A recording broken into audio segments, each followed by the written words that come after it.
Hey everyone, welcome to the lecture series of Elementary Classical Mechanics, where we embark our journey from basic to advanced physics. This lecture we will deal with acceleration and examples on that.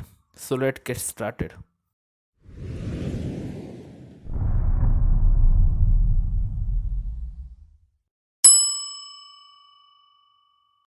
From the last lecture on motion in 2D on velocity, you have learned that what is like velocity in two dimension, that we understood how fast a body can move in 2 and 3 dimension space. The acceleration is defined as the rate of change of velocity, which means that as the time progresses, in what manner the velocity changes. That study is acceleration of the assumed body. Mathematically, acceleration is defined as the change in velocity upon change in time, or delta v upon delta t. By the way, this is average acceleration. For 3 dimension, delta v is this form for every direction of movement. Now we write it in a form of delta v sub x in x direction plus delta v sub y in y direction and delta v sub z in z direction. This can further exploited when substituted in the above acceleration formula. We get such equation.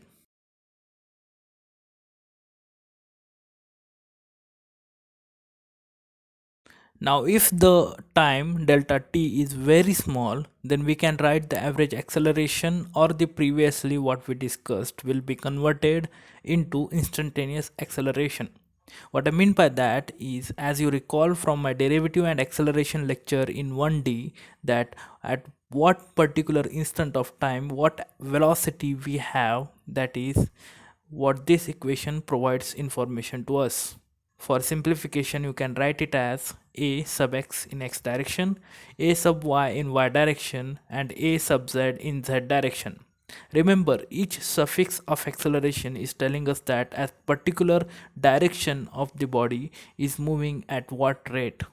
And of course, the movement is mutually independent. Now let us go through an example. The rabbit changes its position according to the following equation. In x direction, rabbit moves as x equals to minus 0.3t squared plus 7.2t plus 28, and in y direction 0.22t squared plus negative of 9.1t plus 30. Find the rabbit's velocity and acceleration at 10 seconds. As you can recall from my previous video that we have found the position of the rabbit. Now please pause the video and try it out yourself. In the last lecture, I forgot to take the calculus example regarding velocity. So here I will take it for both. Now for velocity, you must use the derivative form. We first find the velocity in x direction. For that, we find the derivative of x function with respect to time t. So we get dx upon dt equals to negative of 0.6t plus 7.2. Similarly, we find the derivative of y direction with respect to t. So we get velocity in y direction as 0.44t plus 9.1. We have the required equation. All we have to do is put 10 seconds instead of time t, and we get the velocity in x direction as 1.2 meter per second and velocity in y direction as 13.5 meter per second. We now write this velocity in particular x and y direction in vector notation. Now let us find the magnitude of the velocity by addition of squares and then finding the square root of it. We get 13.55 meter per second. The rabbit is moving in first quadrant. Now the direction it is moving is theta equals to tan inverse of 13.5 divided by 1.2, and thus we get 84.92 degrees in counterclockwise, or just 85 degrees.